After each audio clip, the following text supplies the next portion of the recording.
hamba hanyalah perantara. Jangan karena kelebihan hamba Tuhan Yesus, tapi biarlah apa yang disampaikan ini Tuhan yang berbicara kepada kami semuanya.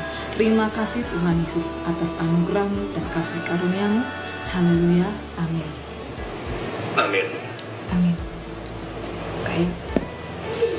Shalom. Shalom Alehem, Basemia Swahamasiya ya, saudara, teman-teman. Mohon maaf ya ada keterbatasan di sini teman-teman karena laptop rusak. Sering dipakai sama anak-anak, jadi ini dari HP aja ya. Oke, salam baik ke semuanya, sungguh luar biasa. Terima kasih sebelumnya ya untuk kepada Ibu Mikana yang sudah kasih waktu ke saya untuk menyampaikan firman Tuhan hari ini.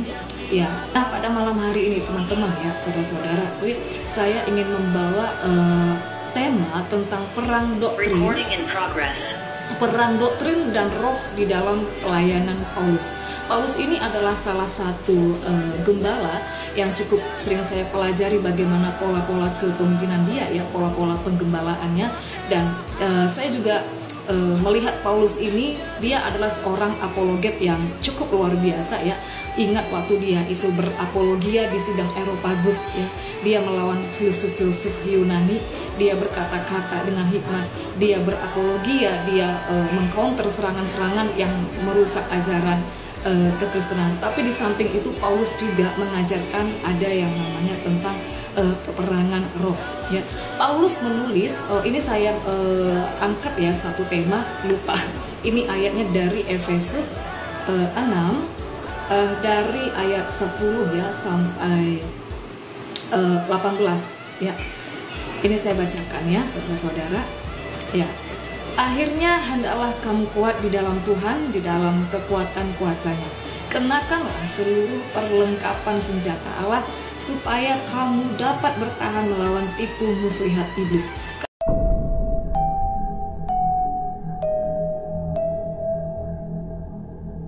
Paulus menulis ini untuk jemaat Efesus ya. Surat-surat Paulus ini bersifat pastoral ya, bersifat penggembalaan. Ya sebagai gembala Paulus ini kerap sekali menasihati, memperingatkan ya, dia merangkul. Bahkan saya melihat Paulus ini dari karakter kepemimpinan juga luar biasa. Satu sisi dia punya karakter yang sangat melankolis ya, melo. Dia itu orang yang sangat pengasih, lemah lembut. Tapi satu sisi Paulus ini juga orang yang tegas ya. Dalam pola-pola kepemimpinannya saya mempelajari kalau misalnya ada sesuatu yang sekira mungkin itu mencemarkan dalam jemaat, dia akan bertindak gitu ya. Asal dari mana? Semua itu berasal dari si jahat. Bahkan yang namanya kuasa gelap, yang namanya roh-roh jahat, dark spirit ini, itu bisa menyebabkan yang namanya gangguan psikologis. Ini karena pengaruh roh jahat. Nanti saya akan kasih ayatnya ya. Ada beberapa perikop di Alkitab ya. Keberadaan iblis ini itu menyebabkan penyakit fisik. Saya buka sedikit ya teman-teman, itu di Matius 9 ayat 32 ya. Matius 9 ayat 32 sampai 33. Suara saya kedengaran nggak? Kedengaran ya? Saya baca ya di ayat ke-32. Sedang kedua orang buta itu keluar, dibawalah kepada Yesus seorang bisu yang kerasukan setan. Ya, ini ada orang bisu yang kerasukan setan. Dan setelah setan itu diusir, dapatlah orang bisu itu berkata-kata. Ya, maka heranlah orang banyak. Nah, ini salah satu penyakit fisik itu bisa disebabkan oleh kuasa gelap.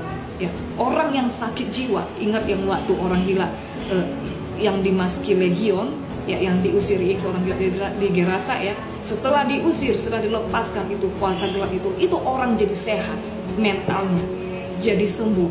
Nah, ini efek-efek pengaruh kuasa gelap ya di akhir-akhir zaman ini, kematian, penyakit dan semuanya, bahkan bencana-bencana alam ya.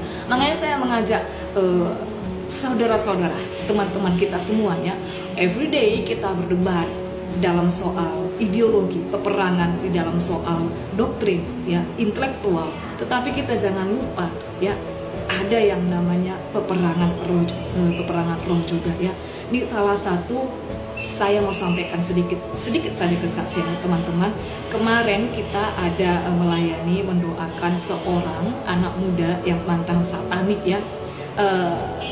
Semalam kita juga layani dengan Ito Moraldi. Thank you ya Ito Moraldi ya. Bagaimana di kelompoknya dulu itu ada foto pendeta-pendeta yang punya kuasa, pendeta-pendeta besar ini sudah jadi target. Tetapi dia juga punya kesaksian, katanya pernah suatu waktu ada ibadah Paskah ya. Mereka ingin menghabisi orang-orang Kristen, tapi itu tidak mempan. Karena apa? Karena ada nama Yesus di sana, jadi kuasa itu tertahan gitu. Nah, lalu apa yang harus kita lakukan teman-teman, saudara-saudara, untuk melakukan peperangan roh ini ya? Ambil seluruh senjata perlengkapan Allah. Nah, mari kita elaborasi poin per poin, satu per satu ya. Yang pertama itu bicara tentang baju jirah keadilan. Baju jirah ini bicara tentang penutup dada ya, yang melindungi dada itu ya. Ini berbicara tentang hati ya. Makanya ada ayat yang bilang jagalah hatimu dengan segala kewaspadaan ya. Bicara tentang keadilan atau mispat itu ya, mispat. Nah, semua manusia itu sudah rusak secara alami ya. Dunia ini perlu diperbaiki melalui mispat, melalui keadilan. Nah, bagaimana cara mempraktekkan mispat atau keadilan ini? Yang pertama, memperlakukan orang lain itu setara. Yang kedua, nah ini saya baca ya, bagaimana sih detailnya supaya kita itu dibilang adil atau mispat gitu ya.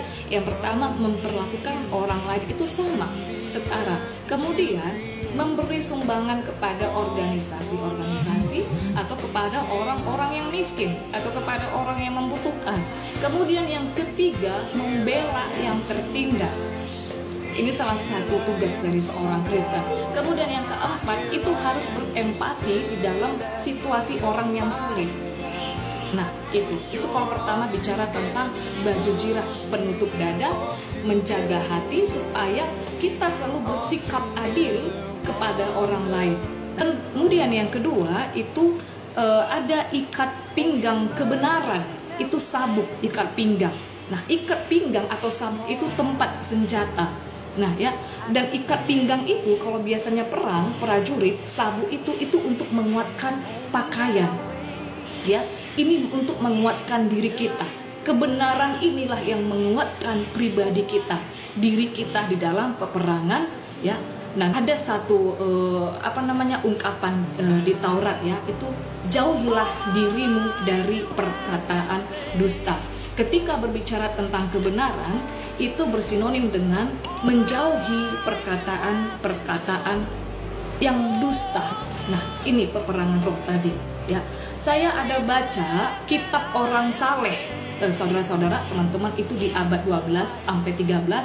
Dia bunyinya seperti ini. Segel Tuhan adalah kebenaran. Nah, ketika orang berbicara jujur, itu merupakan aktivitas spiritual yang menguntungkan di dalam mendapatkan kepercayaan orang lain. Dan Tuhan paling membenci yang namanya lason hara atau lidah dusta.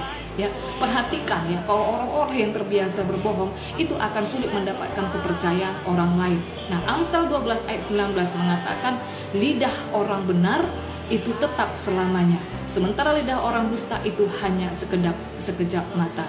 Itu. Dan kemudian yang ketiga, berkasutkan kerelaan memberitakan Injil. Nah, kasut itu atau sepatu itu tugasnya untuk melindungi kaki.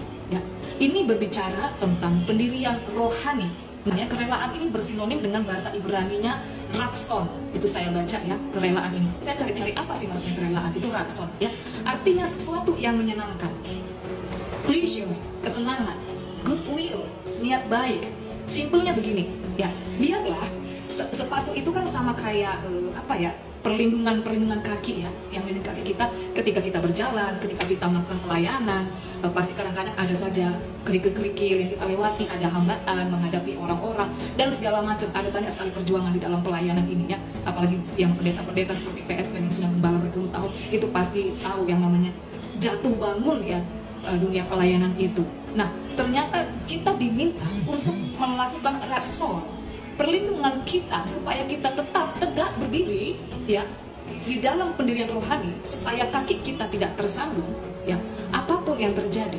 Nah, kita diminta supaya di dalam pelayanan penginjilan itu kita lakukan dengan kesenangan hati gitu, dengan rasa itu menjadi kesukaan kita. Ketika kita menginjili, ketika kita menyampaikan firman, kita berapologia, tapi jangan dengan berapologet yang anarkis, yang sampai berantem ya, jangan begitu, jangan yang rusuh-rusuh. Nah, itu adalah kesukaan untuk kita. Nah, Tuhan mau seperti itu.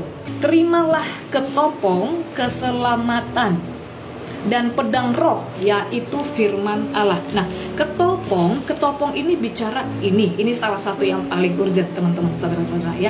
Ketopong ini bicara tentang pelindung kepala, atau itu seperti helm ya. Salah satu yang bagian penting di dalam peperangan roh ini ya. Nah, coba lihat Goliat. Goliat itu tumbang hanya dengan sekejap waktu si Daud itu ketapel pakai batu kepalanya. Kepala yang diserang. Kenapa?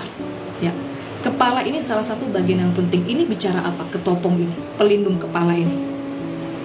Jagalah pikiran. Iblis menyerang pikiran. Kenapa iblis menyerang pikiran? Semua informasi apapun itu masuk ke pikiran.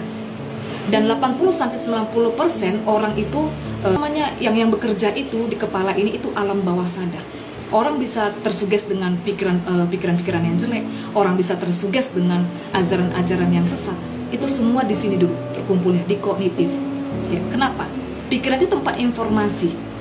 Sebelum informasi itu diolah dengan hati, dia tertampung di sini dulu. Sebelum hati memutuskan sesuatu, dia tertampung di sini dulu. Sebelum hati memutuskan, oh ini benar, oh ini enggak, oh ini orang nggak bisa dideketin, ini bisa, itu semua ditampung di sini dulu, di kepala. Kenapa Tuhan menciptakan anatomi tubuh manusia itu di luar kepala? Karena kognitif ini, pikiran ini di sini semua pusatnya, ya. Pikiran itu adalah pusat kendali yang mempengaruhi seluruh aspek kehidupan. Makanya banyak orang-orang itu yang terintimidasi, yang merasa terteror. Oh, kamu tidak layak. Oh, masa lalumu begini. Oh, kamu itu tidak bisa. Kamu gagal, segala macam. Itu dari pikiran. Kalau sudah pikiran ini diserang, banyak orang yang putus asa. Karena kita ngerasa alone di dalam pelayanan ini. Karena kita ngerasa letih. Dan segala macam sugesti-sugesti itu semua bertumpu di dalam pikiran. Saking luar biasanya pikiran ini.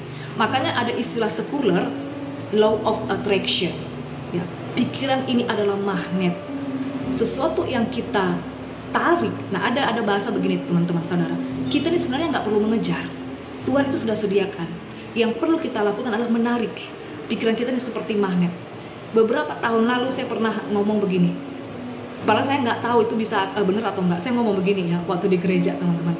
Suatu saat saya akan berdiri di mimbar sana, nggak tahu caranya gimana Tuhan. Saya tarik terus dalam pikiran. Anggap itu sudah jadi. Itu terjadi, terrealisasi. Dan tentang pedang roh, ya, saya pernah dikasih tahu oleh seseorang kalau hubungan kita bagus ke Tuhan, kita intim, kita rajin doa, pujian, penyembahan, ya.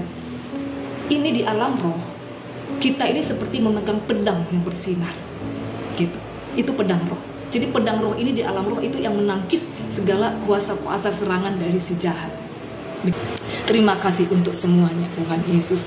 Sebelum kita mengakhiri acara ibadah ini, marilah kita mengangkat tangan kita saudara-saudara untuk kita menerima doa berkat.